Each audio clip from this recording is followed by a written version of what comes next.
हगवणेंचा मामा जालिंदर सुपेकरांचा पाय आता आणखी खोलात गेला। आमदार सुरेश धस यांनी सुपेकरांवर गंभीर आरोप केले। सुपेकरांबाबत माझ्याकडे अनेक तक्रारी आल्याचं सुरेश धस यांनी म्हटलंय। सुपेकरनं जेलमधल्या आरोपींकडून 300 कोटींची मागणी केली असं धस यांनी म्हटलंय। सुपेकरांकडे कुठलीही नैतिकता राहिली नसल्याचा आरोप देखील करण्यात आला।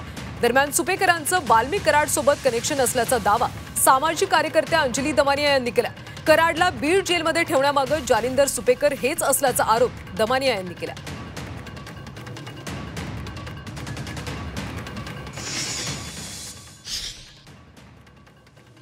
हगवण्यांचं तर जाऊ द्याच, परंतु हगवण्याचा कोणतरी तो नातेवाईक आहे, सुपेकर का कोण हे म्हणजे पोलीस याच्यामध्ये आयजी या पोस्ट पर्यंत आयजी पोस्टवर असलेला माणूस रोख 1 लाख रुपये घेतो चेकद्वारे आणि 50,000 रुपयाचा मोबाईल का काय घेतो सप्रेम बेट, याच्यापेक्षा दुर्दैव कोणता आहे? आणि हे जे माननीय कोण आहेत ते सुपेकर, या सुपेकराबद्दल बऱ्याचशा तक्रारी माझ्याकडे सुद्धा आलेल्या आहेत।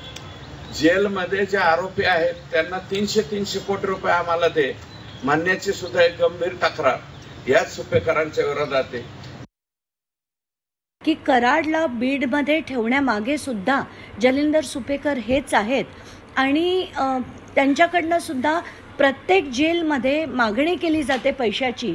आज मला वाटतं सुरेश धस यांनी असा काही आरोप केला आहे की 300 कोटीची मागणी जालिंदर सुपेकर यांनी केली होती।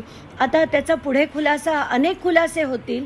आणि हेच नाही तर गन लायसन्स प्रकरणात सुद्धा सुपेकरांनी प्रचंड त्यांनी आणि अमिताभ गुप्ता या दोन्ही व्यक्तींनी प्रचंड प्रमाणात पैसे खाल्ले गेले आहेत। त्याची सुद्धा चौकशी सीएमनी परवाच्या दिवशीच लावली आहे। कमीत कमी 600 अशी प्रकरणं आहेत ज्याच्यात अमाप पैसा खाल्ला गेला आहे। त्याच्यापैकी 300 जणांचं प्रकरण ऑलरेडी त्याचा अहवाल जो आहे तो गृह मंत्रालयाकडे आला आहे। त्याची माहिती घेण्याचा सुद्धा मी प्रयत्न करते। अनेक खुलासे होणे आता बाकी आहे आणि ते लवकरच होतील।